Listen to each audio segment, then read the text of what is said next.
Olá, tudo bem? Bem-vindo ao canal Viver de Renda. Se inscreva no canal, deixe seu like, compartilhe com os amigos, nos acompanhe no Instagram Viver de Renda Canal. Empresas voltam a falar em abrir capital na Bolsa de Valores. Diversas empresas estão aí já avaliando essa possibilidade, não só de fazer IPOs, como fazer processos de novas captações na Bolsa de Valores. Se fala em 80 bilhões de reais, pelo menos em 2023, 80 bilhões de reais. E isso é independente do resultado das eleições. Os empresários estão animados. São diversas empresas como possíveis novas entrantes na Bolsa, como a bandeira de cartões Elo, a rede de supermercados Saint Marché, a empresa de telecomunicações Liga, dentre outras. Temos também a Calunga, né, que já pensou em abrir capital em 2020, depois acabou postergando sua decisão. Fala-se em pelo menos 30 empresas já prontas para esse processo de abertura de capital. O cenário macroeconômico não tem intimidado, o mercado de renda variável trabalha com expectativas e o mais importante é a tendência, disse o diretor do Itaú BBA, Roderick Greenlees, sobre a expectativa do início de corte da Selic no ano que vem. Sem nenhum grande evento fora da curva, o responsável pelo JP Morgan, Pedro Juliano, diz que não descarta uma onda de IPOs e ofertas subsequentes.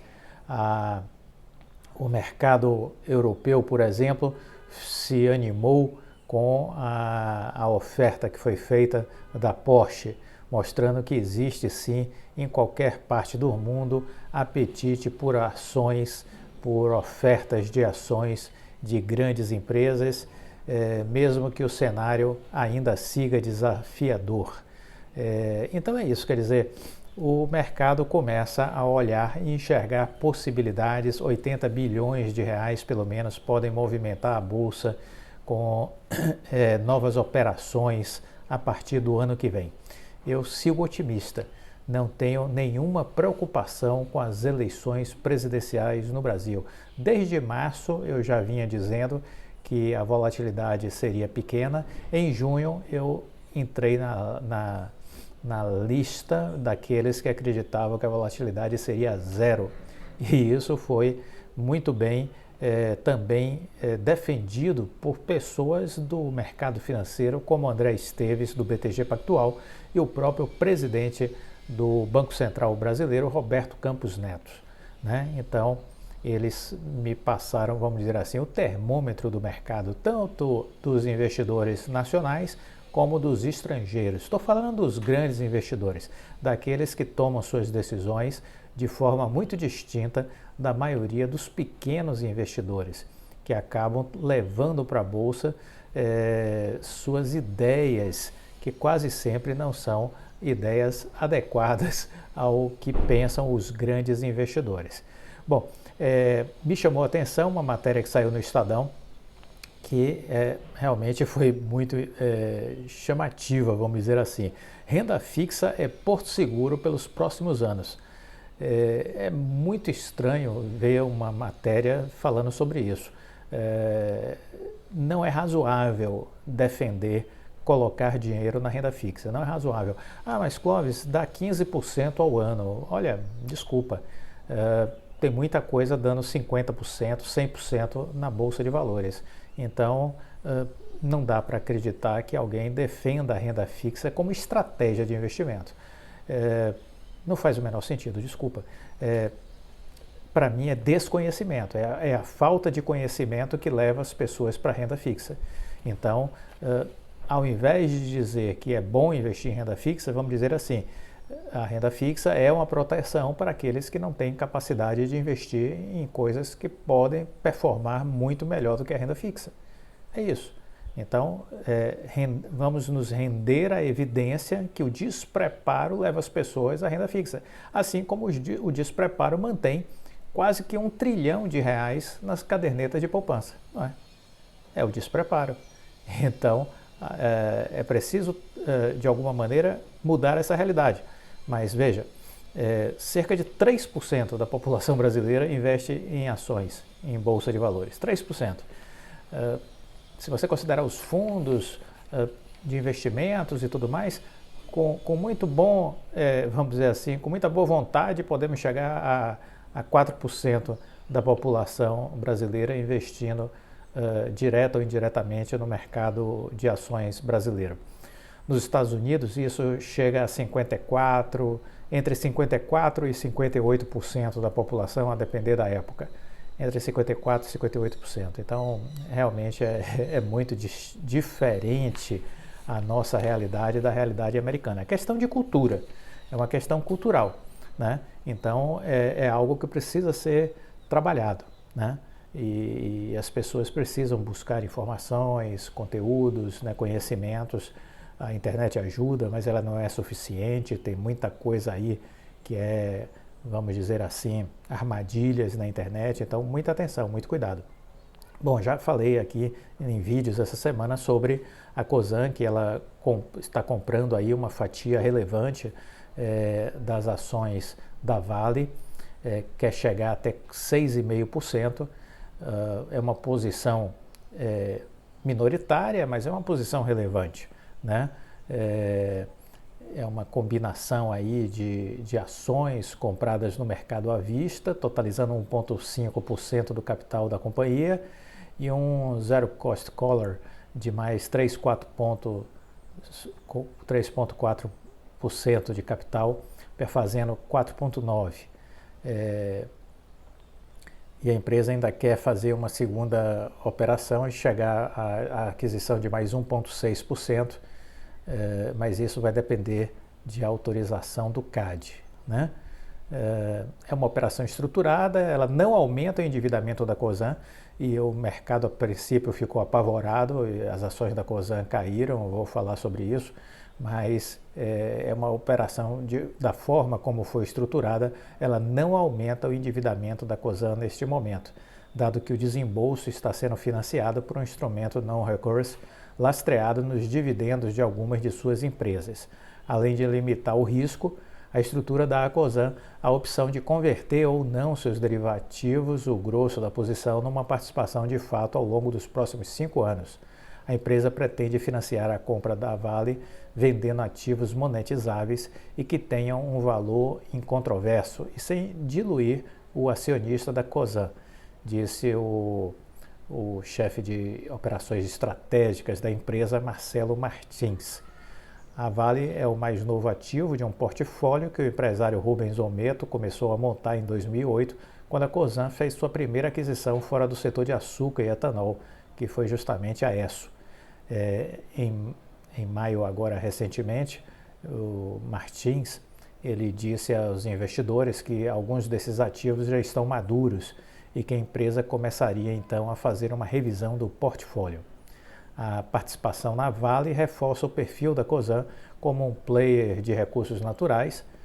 A empresa hoje já tem a Compass na distribuição de gás, a Raizen na parte de etanol e energia renovável, a Terras Agrícola, ela tem a empresa de terras agrícolas que é a Radar, tem a Rumo, que faz toda a parte aí de logística, transporte de grãos, e agora vai participar do mercado aí de minério de ferro e também de olho em ter alguma participação na empresa, observando aí a parte, vamos dizer assim,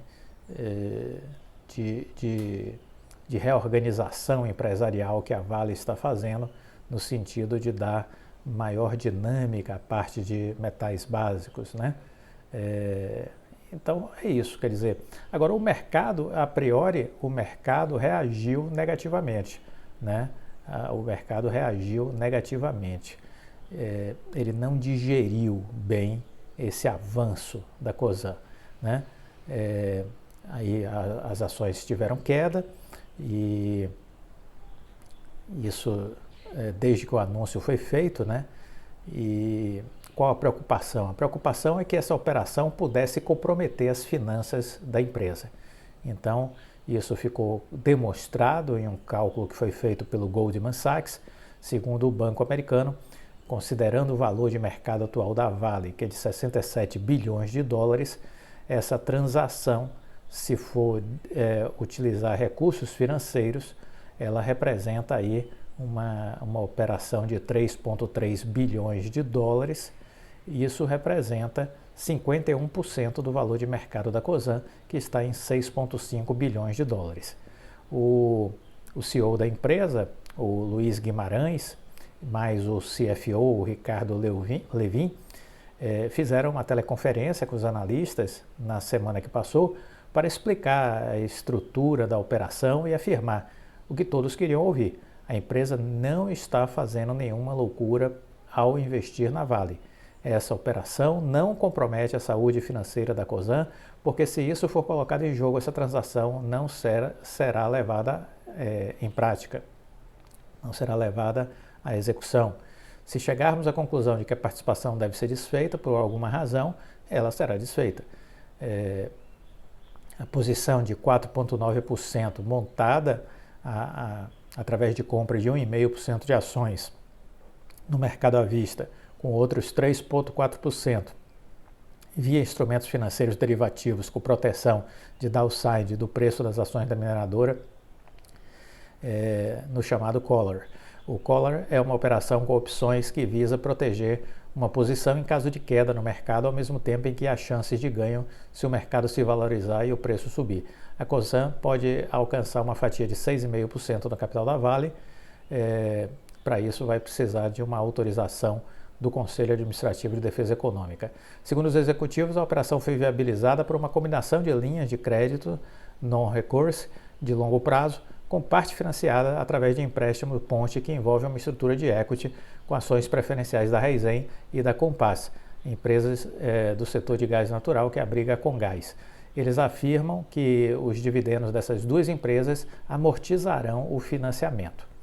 Então é isso, quer dizer, foi a reunião aí que aconteceu tentando acalmar o mercado por conta desse nervosismo inicial de que a compra dessa participação da Vale representasse metade do valor da Cosan em dólares, né? A Oi Soluções lançou uma consultoria em LGPD para empresas. É o braço, né, do segmento aí corporativo da Oi, que trabalha com soluções de consultoria, treinamento, produtos e serviços para a área corporativa, focando em diversos segmentos como gestão de dados, cibersegurança, né? E essa consultoria agora de LGPD é exatamente focada na Lei Geral de Proteção de Dados, né? Para as empresas. É um serviço que vai compreender um mapeamento dos dados e dos processos sensíveis de cada empresa, avaliando os riscos relacionados à gestão desses dados, recomendações e um plano de ação para a devida segurança, os protocolos de segurança que precisam ser adotados. A proposta é que a consultoria complemente o portfólio de segurança cibernética que a Oi Soluções já está vendendo a este mercado também. Para estar em conformidade com a Lei Geral de Proteção de Dados, as organizações de todos os setores e tamanhos, incluindo as empresas públicas, precisam avaliar de forma abrangente todos os seus processos que envolvam dados pessoais, repensando procedimentos e a própria governança, disse a Oi Soluções. Empresas que não estão adequadas à legislação estão sujeitas a penalidades e multas que podem chegar até 50 milhões de reais, disse a empresa. Muitas vezes, as organizações associam a Lei Geral de Proteção de Dados a algumas medidas como termo de consentimento, política de privacidade, cláusula padrão, banner de cookies no site. No entanto, a lei envolve um programa de governança que inclui boas práticas, conscientização, avaliação, treinamento, gestão de riscos, respostas a incidentes, protocolos, monitoramento contínuo, garantia de direitos, responsabilização e prestação de contas, disse a gerente de produtos de IT da Oi Soluções, Patrícia Araújo. O braço de serviços corporativos da Oi reporta atualmente uma carteira de clientes compostas por 54 mil empresas dos mais variados setores no Brasil. Então, é importante que se conheça também a Oi Soluções, que eu vejo muita gente falando de Oi e nem sabe o que é a Oi Soluções, não é? Nem sabe o que é a Oi Soluções. É um verdadeiro deboche querer falar da empresa sem conhecê-la. O Rodrigo Abreu, que é o presidente da Oi, ele já disse, olha, tem muita gente falando sobre Oi, mas muito pouca gente entende a Oi. Então, realmente, eu concordo com ele. É uma terra arrasada, viu? A profusão de besteira que é dita sobre a empresa. Educação. Um novo FIES vem aí? Essa é a pergunta que muitos analistas, muitos bancos, corretoras, fundos de investimentos estão fazendo. E vindo um novo FIES, que impacto isso tem no Brasil e nas empresas de educação? Recentemente fizemos um vídeo falando, né, sobre isso, porque alguns bancos de investimentos americanos começaram a falar que isso é um catalisador e já tem algumas empresas, tipo a Cogna, que tiveram uma boa valorização nas últimas semanas, já em face dessa perspectiva, deste catalisador de um novo FIES. Em especial, se tem dado bastante, vamos dizer assim, destaque às promessas do ex-presidente Lula, que já declarou que em sendo eleito, o FIES vai voltar com força. E aí você começa a trazer para os holofotes do mundo dos investidores empresas como Cogna e Dux, né? Que têm acelerado aí seus ganhos nas últimas semanas. Além disso, há outras empresas listadas como a Ânima, a Ser Educacional, Cruzeiro do Sul, todas elas também começam a despertar interesse. Empresas que ficaram para trás nesse processo aí de retomada da economia, que foram profundamente afetadas, né, pela queda do FIES ao longo dos últimos anos e também pela pandemia. E aí essas empresas estão muito depreciadas na Bolsa, né? Passaram por dificuldades financeiras, porque sofreram com as políticas de restrição, de circulação de pessoas e tudo mais. Estão se reestruturando. Algumas foram apanhadas por essas crises, alavancadas, como foi o caso da própria Cogna, né? E agora vão se organizando e os números começam também a melhorar. E aí você começa a enxergar indícios de talvez ter vários vetores que trabalhem a favor de uma valorização da empresa nos próximos semestres, né? Uma nova edição do FIES, nos moldes que chegou ao auge em 2004, é um território que não faz mais sentido na visão de alguns analistas conhecedores do mercado de educação. Aquele programa antigo, ele perde atratividade nos dias de hoje. Disse, por exemplo, a Mariana Ferraz, que é da Eleven Financial. A visão é que o momento da educação é outro, tem cursos bem mais acessíveis do que se tinha em 2014. A questão da acessibilidade já foi endereçada pelo ensino à distância, portanto é preciso um novo desenho. Um FIES poupudo, como se observou nos mandatos anteriores, não deve mais ser a realidade, disse um ex-reitor de um dos 2 grupos privados de ensino superior de São Paulo. O FIES foi importante, mas a um preço elevadíssimo, tanto para alunos quanto para o governo. Turbinou-se o caixa das instituições e por isso as ações depois ficaram no limbo. O programa, como estava sendo, ia ser uma bomba relógio, só que não explodiu porque o dinheiro acabou antes. Segundo ele, as empresas também aprenderam a lição, por isso a adesão seria mais cautelosa, sem gerar tanta dependência do financiamento para garantir aumento de alunos e dos tickets médios. Outra fonte conhecedora do setor diz que o programa pode ser revitalizado, aperfeiçoado, com mais alunos, sem perda de bolsas, com menos burocracia. Há questões que podem melhorar operacionalmente. As instituições agora tem pelo menos metade da receita dentro do programa, como foi no passado. Isso acredito que seja muito difícil voltar a acontecer. O FIES não pode cometer os mesmos erros do passado. Ele precisa ser sustentável para ser perene. Acho que esse é o maior desafio, garantir uma duração longa. para Pedro Serra, da Ativa Investimentos, há razões para o ânimo do mercado, como uma nova retomada do FIES. Agora ele destaca que a evasão e a inadimplência estão elevadas na modalidade de ensino remoto, o que ele acredita que pode ser melhorado com maior oferta de financiamento estudantil, dado o momento de endividamento das famílias. As perspectivas que tínhamos de captação de alunos e melhora de evasão e ganho de margem não têm acontecido com o ensino digital. As empresas estão sofrendo e por isso faz sentido sim uma volta do FIES. A visão é a mesma de outra fonte, que declarou que há 6 anos no FIES você tinha uma turma de administração, por exemplo, com 50 alunos no presencial. Digamos que hoje tenha 20. Com uma nova versão do programa, mesmo que esse número passe de 20 para 30, já se trata de um retorno significativo, ainda mais considerando o efeito ao longo dos anos, com várias turmas dentro do programa. Além disso, outras ofertas para ensino à distância também pode reforçar o impacto. Caso realmente a ideia do programa vá para frente, a expectativa é que ele consiga trazer algum retorno somente a partir de 2024, uma vez que se trata de uma negociação extensa.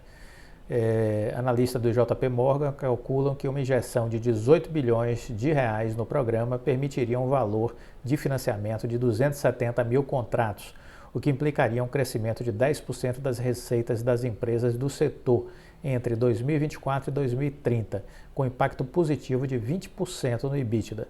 Com isso, o múltiplo poderia chegar até 12 vezes, ou seja, um impulso e tanto, ao menos olhando as expectativas de momento. É isso, então vamos ficar de olho. Existe aí um cenário que precisa ser acompanhado, né? Há aspectos negativos em relação ao antigo FIES, há um novo momento, enfim, que há coisas para se ajustar, não há a menor dúvida. Agora vamos acompanhar. As pessoas que querem investir nesse setor têm que estar atentas a essas informações, né? Estude as empresas, estude o cenário, identifique tendências. O bom investidor faz isso.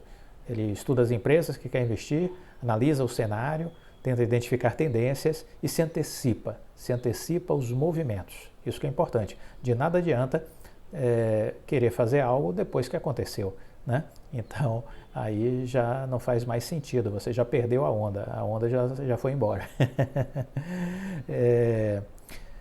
Veja, a Sigma Lithium quer colocar o Brasil no centro da cadeia produtiva de veículos elétricos. A empresa tem perspectiva de produção de até 5,1 bilhões de dólares em lítio apenas nas 2 primeiras das 3 fases de exploração. Os carros elétricos é o futuro, né? Não tem como pensar no futuro sem os carros elétricos. E depois de muitos anos de hesitação, né, finalmente as coisas começam a acelerar. E tem faltado material necessário para a produção começar a ganhar mais tração e velocidade. O CEO do grupo Volkswagen, agora recentemente em maio, o Herbert Diess, ele afirmou em um evento que a montadora já havia vendido todos os modelos que seriam produzidos até o final deste ano. Na mesma ocasião, Ola Källenius, presidente do conselho da Mercedes-Benz, e Jim Farley, CEO da Ford, afirmaram que enfrentavam a mesma situação, estava tudo vendido até o final do ano. Segundo a consultoria AlixPartners, as vendas de veículos elétricos podem alcançar 33% em 2028 e 54% em 2035. Para suportar essa demanda, montadoras e fornecedores devem investir em torno de 520 bilhões de dólares na fabricação dos carros e das baterias entre 2022 e 2026, mais do que o dobro da previsão de investimentos, veja vocês, entre 2020 e 2024, que foi na casa aí de 234 bilhões de dólares. O Brasil pode estar no centro dessa produção e se tornar uma potência de fabricação de lítio, matéria essencial para as baterias desse tipo de veículo. A canadense Sigma Lithium, listada na Bolsa de Toronto com ações negociadas na Nasdaq, ela é controlada por brasileiros e está construindo uma planta de operações no Vale do Jequitinhonha para fazer o beneficiamento de lítio extraído nas cidades de Itinga e Araçuaí, em Minas Gerais. Essa fábrica fará o beneficiamento do mineral de forma a torná-lo um insumo pré-químico com alto teor de pureza, o que faz com que o preço da tonelada seja multiplicado por 100. de cerca de $60 a tonelada para um valor ao redor de $6.000. Para as duas cidades, os ganhos são enormes, uma vez que a empresa pagará royalties sobre seu faturamento e 60% do valor arrecadado fica com as próprias cidades. Olha que transformação excepcional, né? Com investimento de 1,2 bilhão de reais, todo o financiamento necessário para a operação já está garantido e a empresa já tem acordos firmados com alguns dos maiores players do mercado mundial para a produção de baterias, como é o caso da LG, que fornece aí peças para as indústrias como Volkswagen, GM, Fiat, Audi e Porsche. E as prospecções já realizadas pela empresa, auditadas externamente, estimam uma perspectiva de produção de até 5 bilhões de dólares em lítio apenas nas duas primeiras das 3 fases de exploração. Para Ana Cabral Gardner, co-CEO da Sigma Lithium, o Brasil está em uma posição estratégica para liderar a transição energética no mundo. Nosso gás é natural, a energia é renovável, barata, abundante, estamos em uma localização privilegiada no Oceano Atlântico e com ambiente regulador modernizado. Tudo isso deve empurrar o país para o centro da cadeia produtiva de carros elétricos. Não é por outra razão que a gente vem destacando nessa semana as movimentações da Vale, né, para estar bem posicionada neste setor, né? Então é isso que a gente precisa entender para onde o mundo está caminhando, como diz Bill Gates, e tentar correr para chegar lá primeiro, né? Essa é a ideia.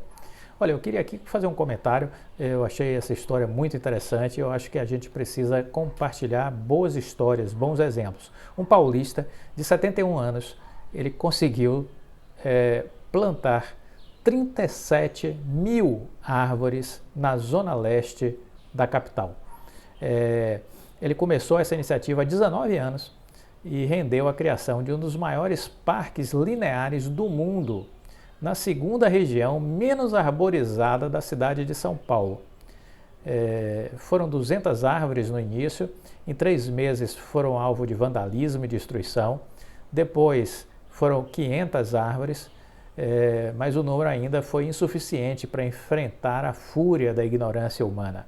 A solução foi partir para 5 mil mudas, distribuídas no que até então era um grande descampado às margens do córrego de Ticoatira, na zona leste de São Paulo. Quando você planta 5 mil mudas, já não é mais hobby, não é mais passatempo, é missão, disse o administrador de empresa Hélio da Silva, conhecido na sua região como o plantador de árvores.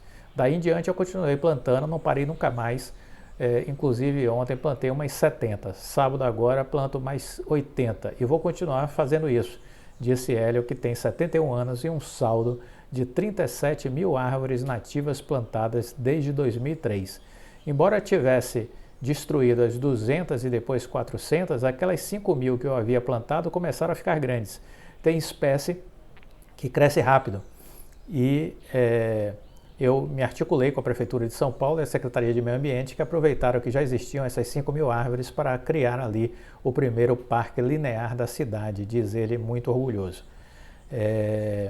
Hoje é considerado o 4º maior parque linear do mundo, o Parque do Ticoatira tem um valor especial para os moradores da região, considerada a segunda menos arborizada da capital paulista, perdendo apenas para a zona central da metrópole.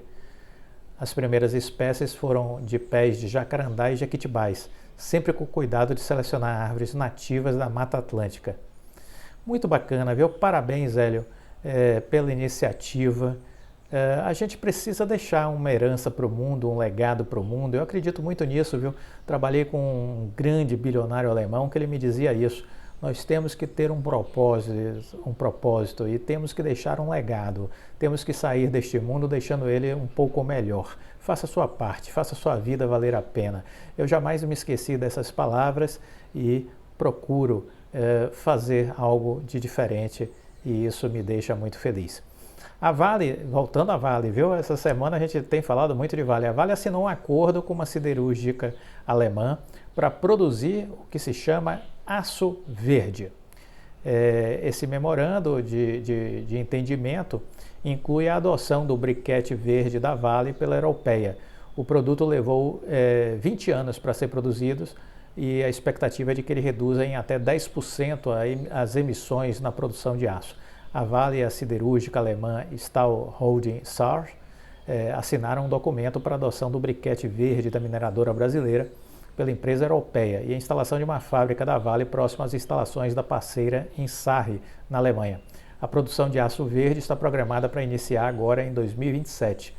O briquete verde é um novo produto de minério de ferro, um aglomerado que dispensa o uso de altas temperaturas no processo da produção do aço. O material inclui em sua composição areia proveniente do tratamento de rejeitos de mineração e é capaz de resistir às temperaturas elevadas do alto forno sem se desintegrar. A alternativa levou 20 anos para ser produzida e a expectativa é que reduza em até 10% a emissão de gases do efeito estufa na produção do aço. Foi apresentada em setembro do ano passado pela mineradora, que no Brasil fará a produção em Vitória, nas usinas 1 e 2 de pelotização na unidade de Tubarão. A SHS é uma holding de gestão operacional ativa em duas companhias siderúrgicas, a Dillinger e a Saarstahl, no estado de Sarre, no sudoeste da Alemanha.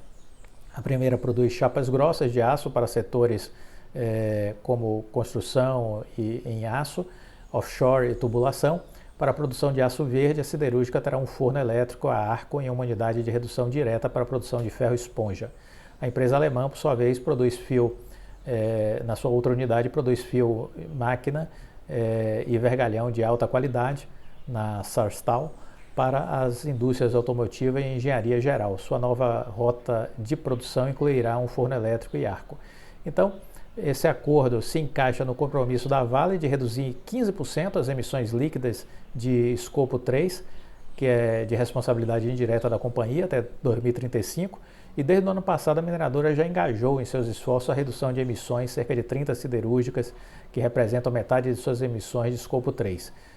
Na unidade de Tubarão e Vitória, nas usinas 1 e 2 de pelotização, estão em fase de conversão e tem previsão de iniciar a produção no ano que vem. O investimento soma 200 milhões de dólares, a capacidade inicial de produção é de 6 milhões de toneladas por ano. Para o longo prazo, a estimativa é produzir 50 milhões de toneladas por ano. Uma terceira unidade no complexo Vargem Grande, em Minas, também está em estudo. Então está aí a Vale avançando com essa ideia aí, junto a uma parceria aí com a empresa alemã e desenvolvendo uma nova ideia para trabalhar o aço verde, muito interessante, e são os tempos, os novos tempos que exigem práticas ESG, que exigem preocupação com o meio ambiente. Eu sei que a gente tem aqui inscritos aqui no canal que são da Vale. Por favor, deem seu depoimento, comenta aqui um pouquinho para a Vale. Temos aí o Mendes, que é da empresa da Vale. Se puder comentar alguma coisa, ficaremos gratos pelas informações. Se você gostou do vídeo, deixe o seu like, compartilhe com os amigos, fique com Deus e até a próxima. Tchau!